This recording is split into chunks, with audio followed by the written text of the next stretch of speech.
I'll carve your soul into mine. That's what it said in big black lettering up on the wall in Amsterdam.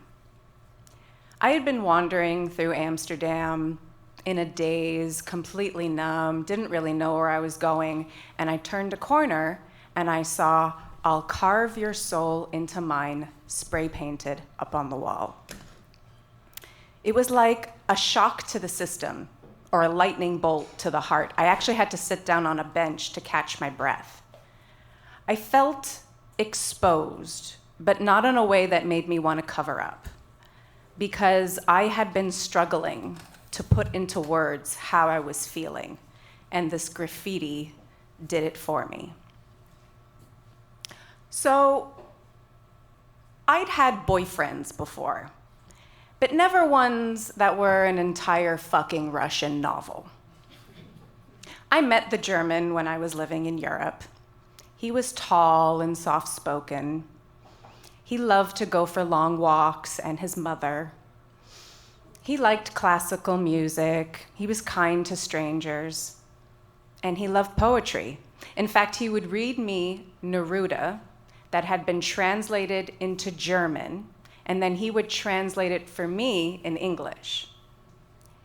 Whereas I was a Canadian couch surfer who was afraid of having sex standing up because it might lead to dancing.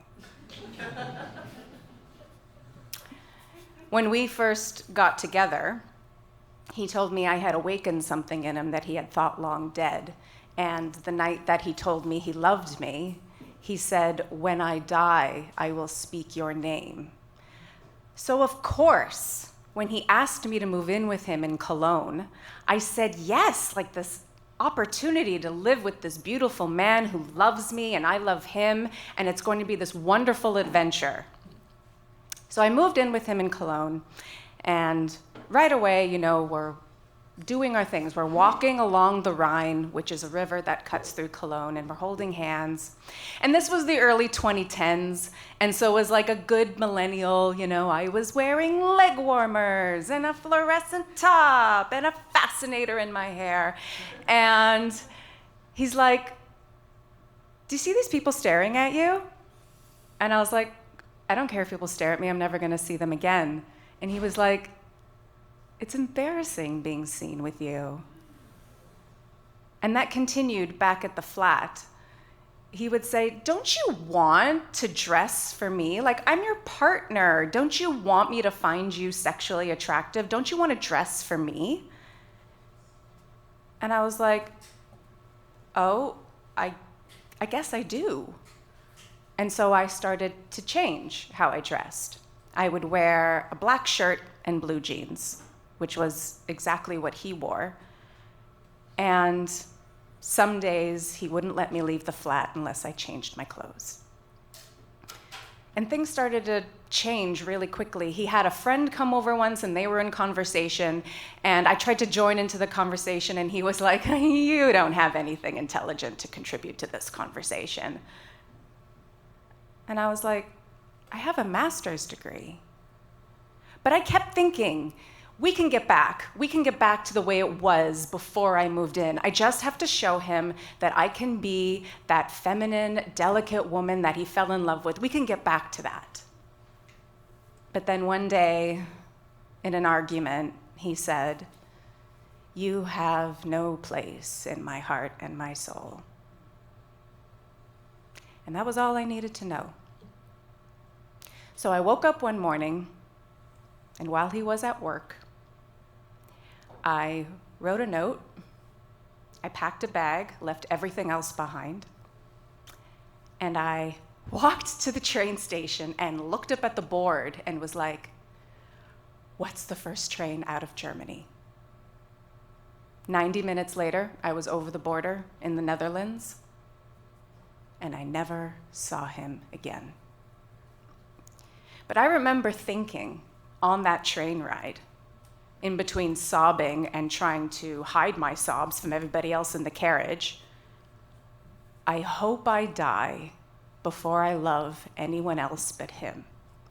because he told me he loved me, he told me he wanted to spend the rest of his life with me, and I fucked it up. I shouldn't have laughed so loudly. I shouldn't have dressed so garishly. I deserve this. And that's when I was in Amsterdam, I found I'll carve your soul into mine. Underneath the graffiti, there was an artist tag, and it said Laser 314. I didn't know who that was. I'd never heard of him. But when I got up from the bench and turned around, there was another Laser 314 piece right behind me, and it said, until our silhouette carves itself into the ground.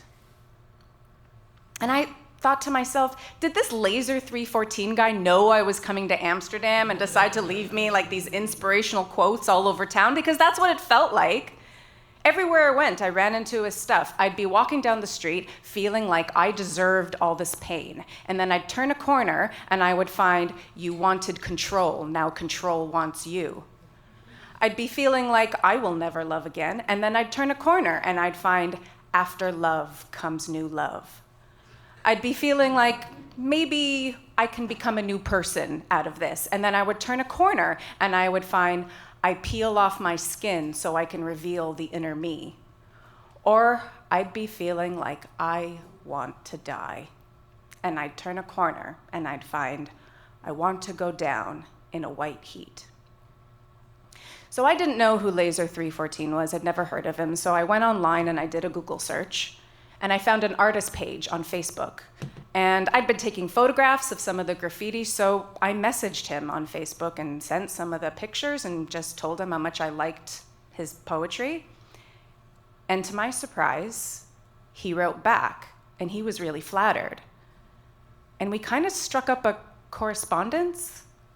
I guess you could say we became friendly. You know, he told me that he had a young son, but he wasn't with his son's mother anymore, and that made him really sad. And I said, you know, I'm going through a really bad breakup myself right now. And he was like, you? I can't imagine you'd ever be in want of a man, especially with eyebrows like that. And I was like, thanks. I grow them myself. Okay, so I'm an Arab, so it wasn't the first time somebody had commented on my eyebrows, but it was the first time someone suggested that I could summon future lovers with them, you know?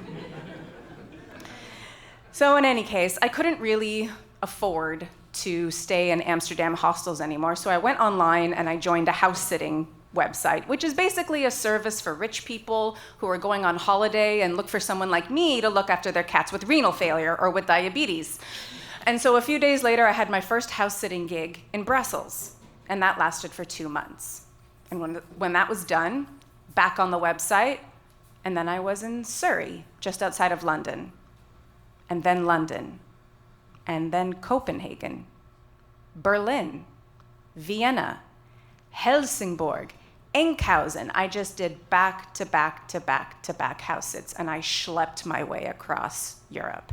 But every time I had a few days in between house sits, I would find my way back to Amsterdam. In fact, in 1 year, I went back 8 times. And every time I was in Amsterdam, I would message Laser 314, and I'd be like, hey, I'm in town. And he'd write back, hey, brows. That became my nickname. And he'd be like, here's the latest locations of my work. Go photograph, go have fun. And so I'd spend my days under the Dutch sun, over antiquated cobblestones, ducking into alleyways, hopping fences, invading construction sites, looking behind dumpsters, just to find his poetry, because it made me forget that I was a bad person. And it made me forget that I deserved all this pain. After a few years of being a peripatetic waif, like completely nomadic, I decided it was time to come back to Canada, but not before one final trip to Amsterdam. And so I messaged Laser 314 and I was like, hey, I'm in town. And he was like, hey, brows. Here's the latest locations of my work. Go photograph, go have fun. You know, I never met him. I didn't know what he looked like. I didn't even know his real name. But he sent me to 12 different locations that day, and it was the best day. I had so much fun. And the very last location he sent me to, it was in a really busy intersection in Amsterdam. It was this massive roundabout just north of the Rijksmuseum, and there were trams hurtling by, and bicycle bells, and throngs of tourists. And I turned a corner, and up on the wall, in big black lettering, I found, "Her brows were all it took." And it was in that moment I realized maybe I don't need to see myself anymore the way the German did. Maybe I am a nice person. And for the first time, I realized maybe I didn't deserve all that pain. Thank you.